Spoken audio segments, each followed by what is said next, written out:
Rocky Horror Show creator Richard O'Brien's is set to be astounding audiences again at 81. As the stage version of the show prepares to celebrate its 50th anniversary, its co-writer, who played Butler Riff Raff in the film adaptation, is delighted to see it go from strength to strength. And although half a century ago its cross-dressing, bisexual characters were risque, changing times mean that today it is almost a family show. A new version of the show, viewed by 30 million people, opens in Australia and O'Brien is playing his part. He said, "I'm top and tailing the show, doing the opening narrator's speech and the final narrator's speech, and that's it really. Beat the drum and wave the flag for it, I guess." The show remains seemingly unstoppable. It's also allowed Cheltenham Barn O'Brien, who wrote much of its music and lyrics, to be young at heart, now with his third wife, Sabrina, 35 years his junior. He is past caring about his performance as an actor, too. The fear of forgetting the lines is there. "I can't pretend that it isn't. But it doesn't really matter, you see. If I do, what are they going to do, fire me?" Rocky Horror was a major hit globally, with O'Brien's memorable songs at the core of its success.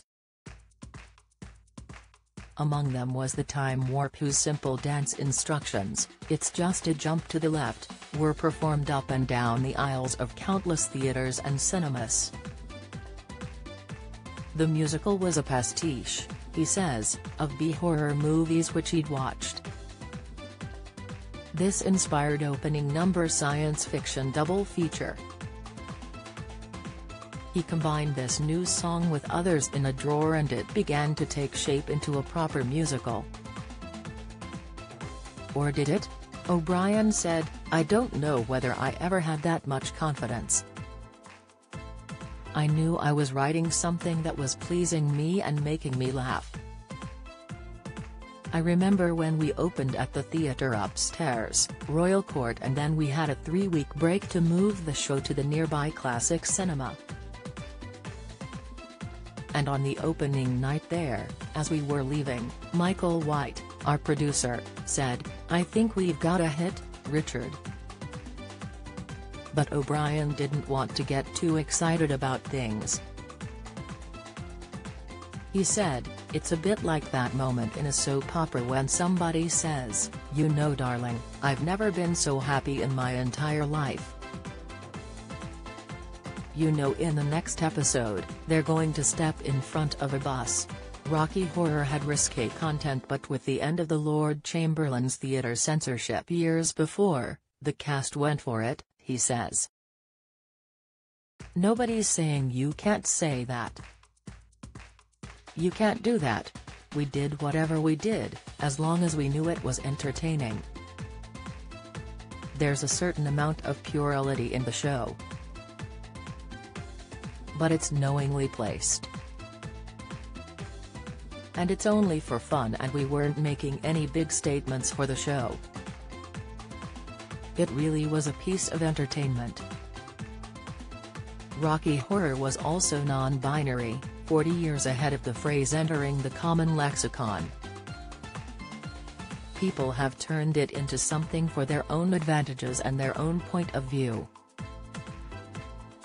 Lots and lots of people have said it allowed them to come out, or it allowed them not to be ashamed of what they were, by default, you know, gay or transgendered or anything. So it has had an uplifting effect for many people, which is joyous. It's almost a family show nowadays. Fox Studios adapted it for screen as the Rocky Horror Picture Show. But O'Brien revealed that one star turn, singer Meatloaf, was initially unconvinced. "He just didn't like the content of the show," said O'Brien. "And he certainly didn't want to put on the fishnets in the wheelchair to play Dr. Scott."